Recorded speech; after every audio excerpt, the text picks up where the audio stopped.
नारद जी आए हैं, देवी लक्ष्मी आई है, बाबा भोलेनाथ भी आए हैं। बाबा भोलेनाथ जी पूरे परिवार के साथ आए, लेकिन अब इनको वहाँ जगह कौन देगा जाने के लिए? इतनी भीड़ भाड़ में कोई नहीं देखता कौन वीआईपी है कौन नहीं है, सबको ही लगता हम ही आगे बढ़े। दर्शन नहीं करने दिया। बाबा जी ने सोचा अब तो दर्शन नहीं हुआ, चलो कोई बात नहीं, दोबारा दर्शन करने आएंगे। तो बाबा भोलेनाथ दोबारा दर्शन करने आए। कब?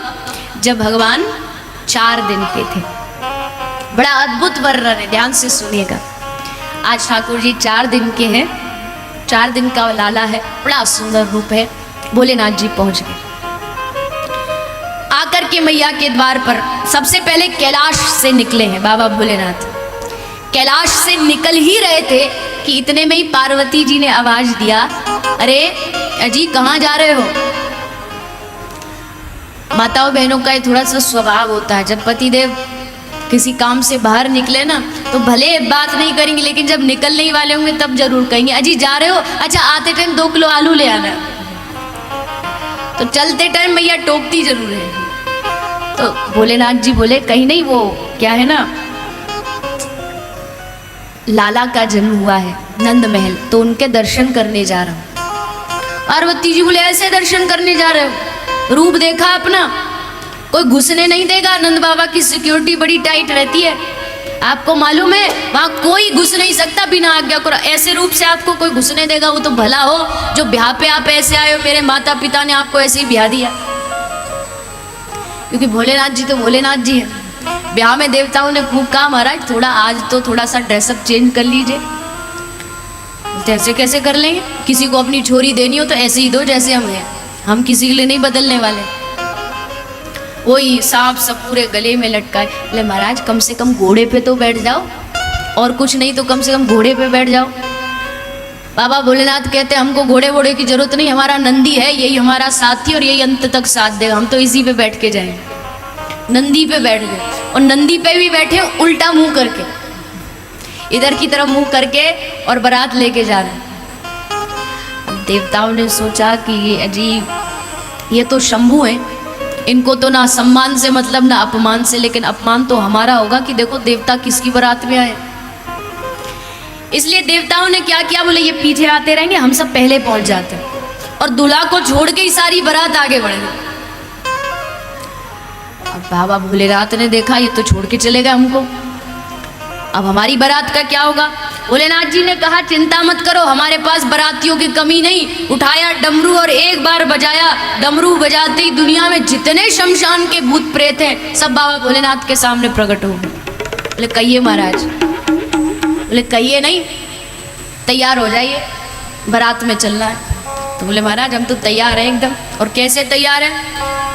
कोई है किसी का मुंह ही नहीं है, कई है किसी के 4-4 हाथ है, किसी के 10-10 पाँव है। ऐसी अद्भुत बारात बाबा भोलेनाथ चल पड़ी। अब जैसे पहुंचे, बारात पहुंची हिमालय राजा के घर, तो सारी सखियां और सारी माताएं बाहर खड़ी थी आरती थाल लेके। बोले बारात आ रही है, दामाद जी आ रहे होंगे। सबसे पहले बारातियों की लाइन में चल रहे इंद्र देवता। लगा अरे वाह वाह वाह क्या बात है, कितना सुंदर दामाद मिला है, इसका रूप तो देखो। देवता बोले नहीं जी नहीं, ये दामाद जी नहीं, ये दामाद जी तो पीछे आ रहे हैं, ये तो दामाद जी के दास हैं। सखिया बोली जब दास इतना सौंदर्यवान है तो मालिक कितना होगा?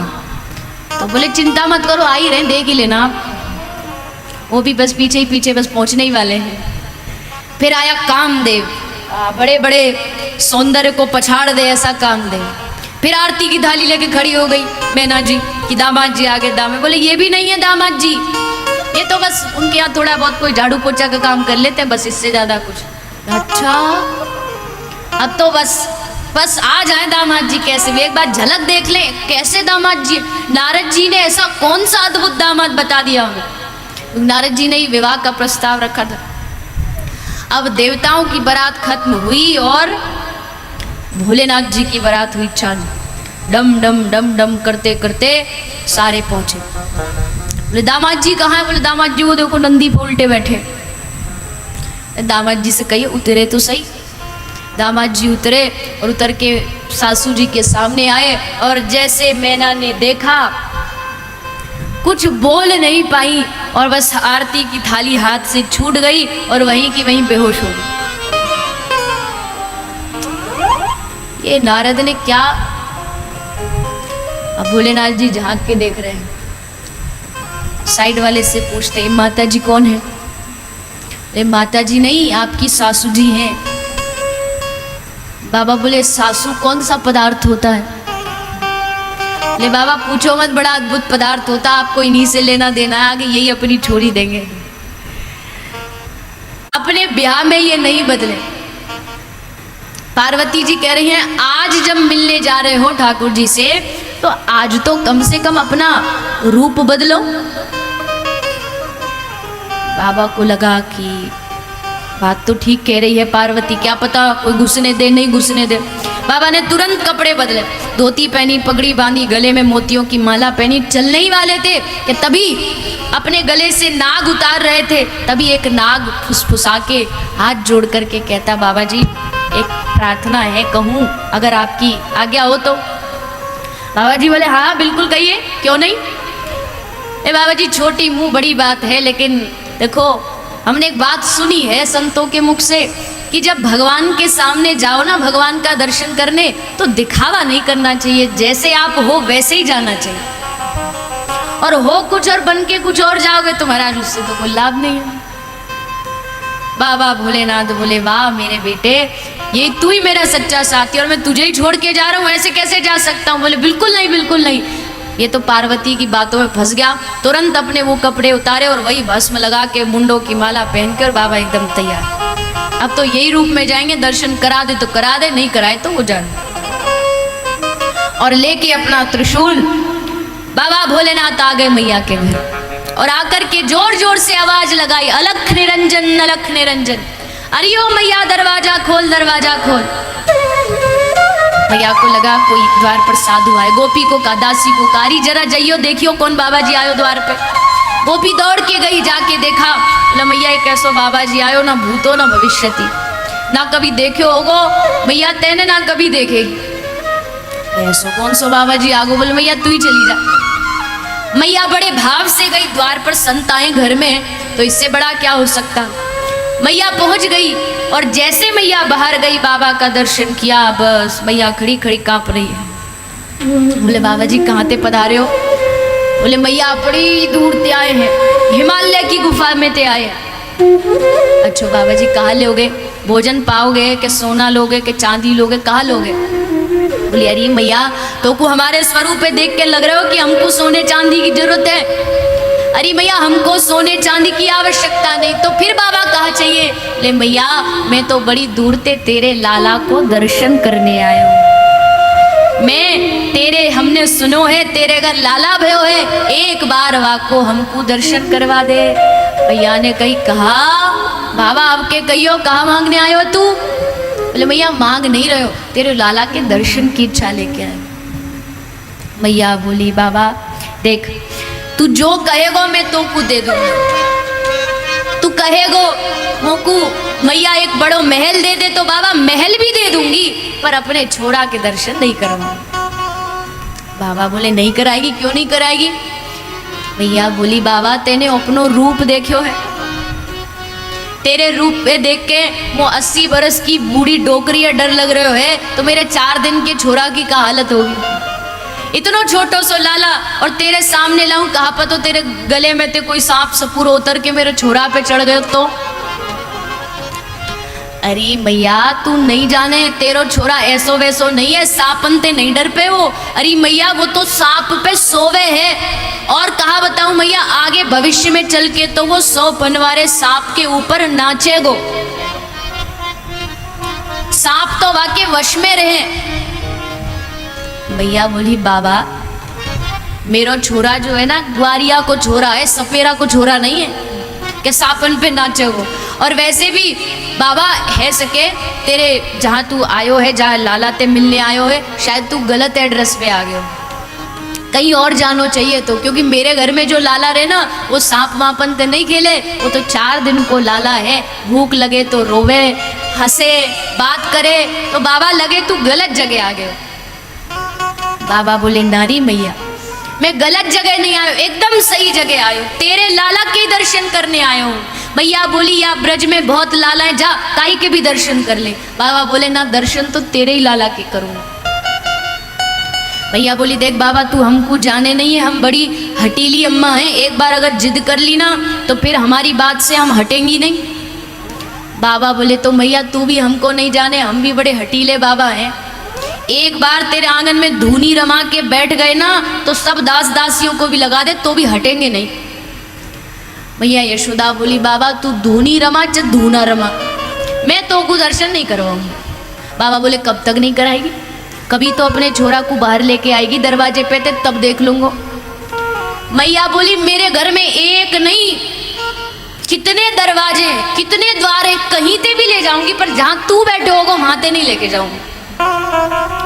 बाबा बोले अपने छोरा को खेलवे तो बाहर भेजेगी? बोले नहीं भेजूंगी, या के ग्वाल वालन को घरन में ही बुला लूंगी, पर तो दर्शन नहीं कराऊंगी। बाबा बोले अपने छोरा को ब्याह तो करेगी, ब्याह करेगी, छोरा घोड़ी पे तो चढ़ेगा तब तो बाहर निकालेगी घर से, तब दर्शन कर लूंगा। मैया बोली छोरा क्वारो रख लूंगी पर तो दर्शन नहीं कराऊंगी। बाबा बोले बड़ी हटीली अम्मा आई हूँ, हम तो सोचे हम ही हैं जो कछे, पर ये तो हमारी गुरु है।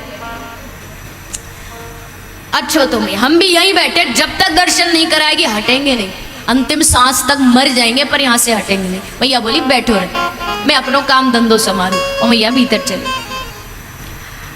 भोलेनाथ जी ने सोचा कि ये तो गड़बड़ है, मैया तो पूरी एकदम पूरे रोल में है, ये तो दर्शन नहीं कराएगी। फिर सोचा कि चलो जिनसे मिलने आए हैं थोड़ा सा उनसे भी तो अप्रोच लगा लें, कुछ क्या पता काम ही बन जाए। भोलेनाथ जी मन ही मन ठाकुर जी को कहते अरे प्रभु ये कोई बात हुई, हम इतनी दूर से आपका दर्शन करने और आप भीतर झुक के बैठ गए, अरे कुछ लीला करके कुछ एक बार कुछ करो ना। अब बेचारे ठाकुर जी बीच में फंस गए, एक तरफ मैया एक तरफ बाबा, किसकी माने।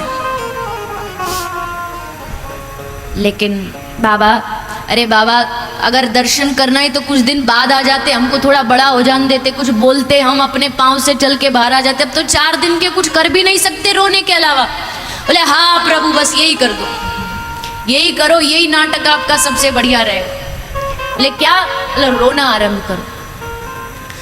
ठाकुर जी ने सोचा ये एकदम बढ़िया नाटक रहेगा, और श्री ठाकुर जी ने पल्ले में पड़े पड़े रोना आरंभ किया। रोना आरंभ किया, जोर जोर से रोने लगे, जोर जोर से रोने लगे। अब देखो कभी कभी बच्चे रोते हैं ना, एक तो होता सचमुच रोना, एक होता नाटक करके रोना। एक नाटक करके जब बच्चे रोते हैं ना तो बड़े ट्यून में रोते हैं, इसका मतलब पक्का नाटक कर रहा है, वो एकदम रिदम में रोते हैं, एकदम ताल में। तो ऐसे ही ठाकुर जी रो रहे हैं। अब जैसे रोने की आवाज आई तो आवाज बाहर गई। अब बाहर गई तो एक गोपी बाहर से भीतर आई। अरे मैया कहा कर रही है? तो को तो लगा छोरा भी पाल लो, नहीं आवे देख छोरा रो रहा है और तू आराम से बैठी है।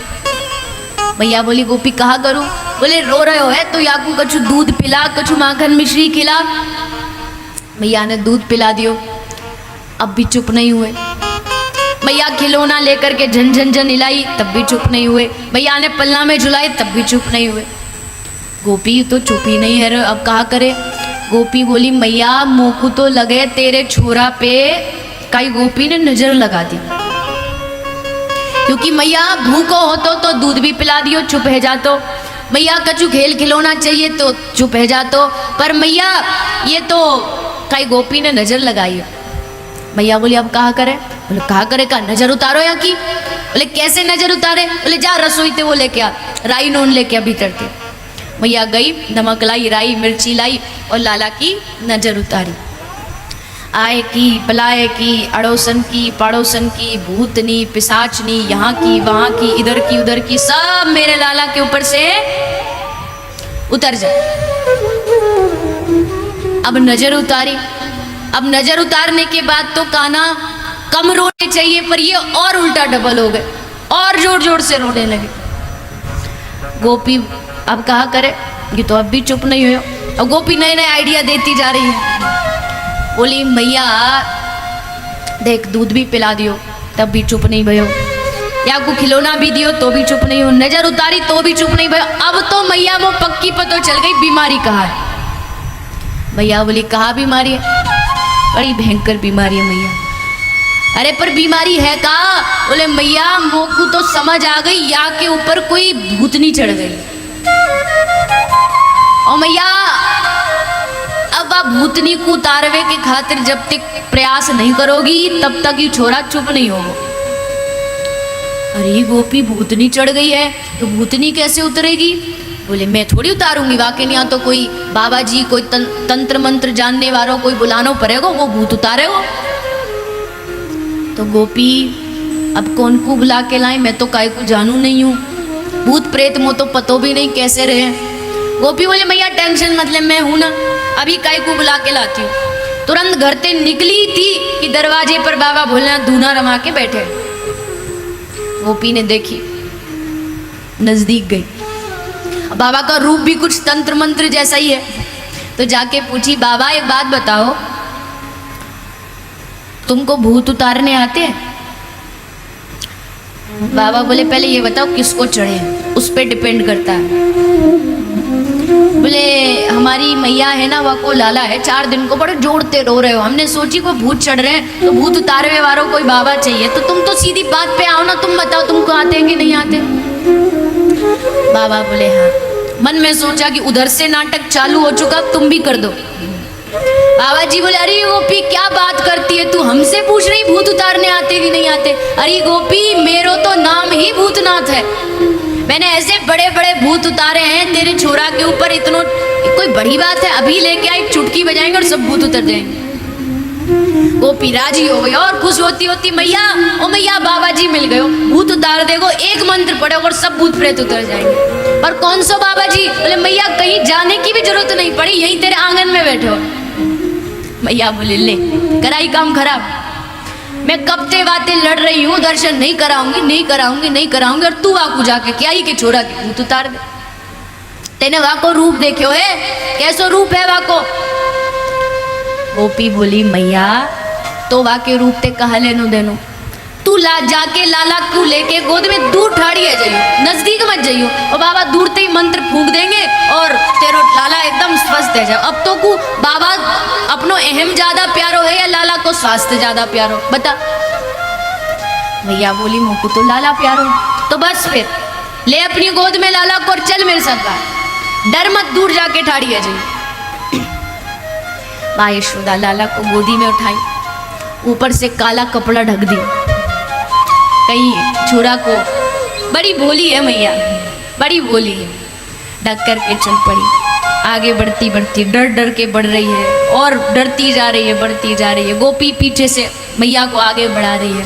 वहाँ भोलेनाथ खड़े हैं, यहाँ ठाकुर जी खड़े, और जैसे ही बाबा भोलेनाथ ने ठाकुर जी को देखा और श्री बाल कृष्ण लाल ने बाबा भोलेनाथ को देखा, और जैसे नजर से नजर दोनों की मिली, मिलते ही श्री ठाकुर जी ने रोना बंद कर दिया, एकदम रोना बंद कर दिया। या बोली लगे बाबा जी जानकार तो है, इतनी दूर से ही मंत्र फूके और छोरा चुप कर दियो।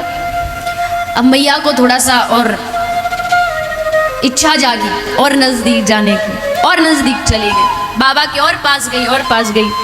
माँ यशोदा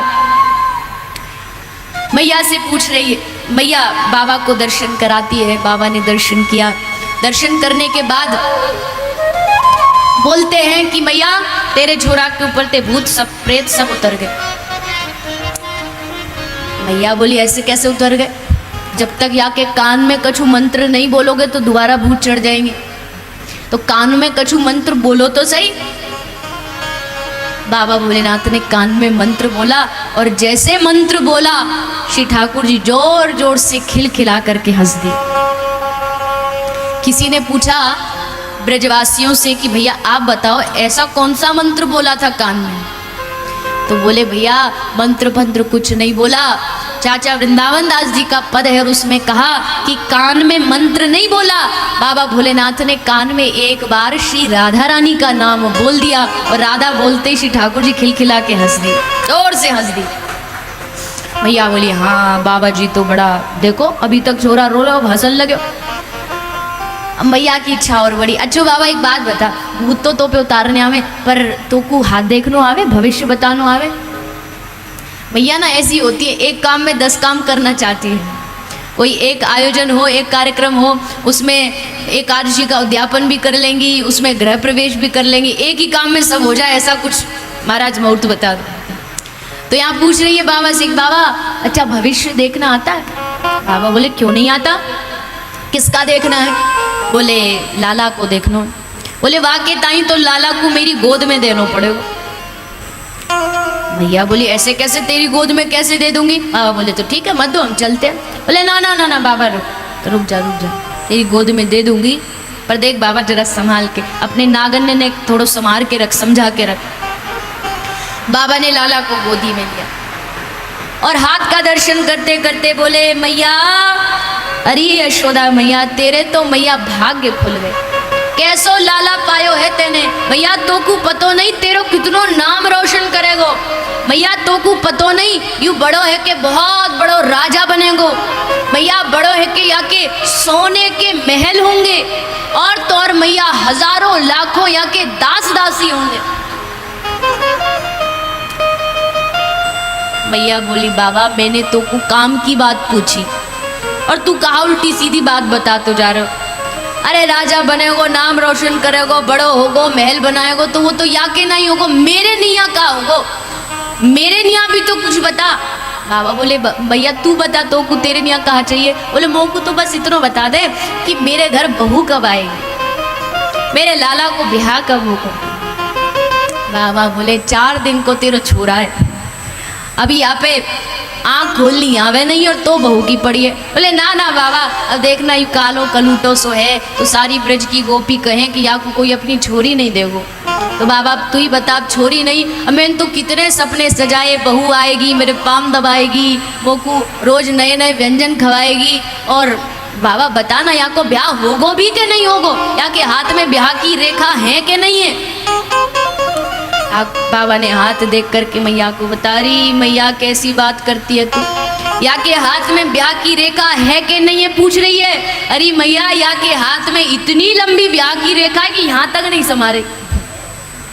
बोले मतलब मैया तेरे छोरा के 1 2 10 50 100 नहीं 16,108 ब्याह होंगे।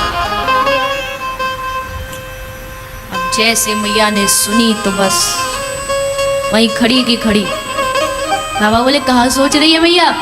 बोले बाबा न्यू सोच रही हूँ, अगर दिवाली वाले दिन मेरी सबरी बहू मेरे पाम छीने खट्टी आ गई तो मेरी क्या हालत होगी। बाबा वहीं बैठे बैठे मेरे तो 16,108। अरे बाबा काय को पागल बना रहे हो, या कलुआ को तो एक बहू नहीं मिलेगी, तू 16,108 की बात कर रहे हो, कौन देगो या को अपनी छोरी? बाबा ने कहा भैया अब जैसा तू सोचे सोच, भविष्य है देख लेना। भैया ने सोचा कि बाबा ऐसे ही मजाक कर रहे, मजाक में बोल दिया, पर मैया उसको मजाक में ले गई, अब उसको क्या पता ये सत्यता है। अच्छा भैया अब मैं चलूँ, समय है गए हैं, भविष्य बता रहे हैं। ठाकुर जी कहते बाबा जी अब बहुत भविष्य बता लिया आपने, अब आप जाइए, कैलाश पर्वत पर मैया जी आपको याद कर रही होंगी, अब आप प्रस्थान करें। तो भोलेनाथ जी मैया को प्रणाम करते हैं, कहते मैया अब मैं चलता हूँ। मैया कहती ना ना बाबा तू यहाँ से मत जा, ब्रज छोड़ के मत जा। क्यों? क्योंकि क्या का पतो कब मेरे छोरा को फिर नजर लग जाए, तो कोई तो चाहिए नजर उतारवे को। तब मैया कहती है रह रे योगी नंद भवन में ब्रज में वासो कीजे, जब जब लाल को नजर लगे तू तब तब दर्शन दीजे। यहीं रह जाओ बाबा। और बाबा भोलेनाथ वहीं ब्रज में अपने लाला के सानिध्य में रहे। आज भी ब्रज जाइए, 4 स्थान पर 4 रक्षक बन करके बाबा भोलेनाथ ब्रज में विराजमान है। लाला का दर्शन करके बाबा भोलेनाथ वहां से प्रस्थान करते हैं।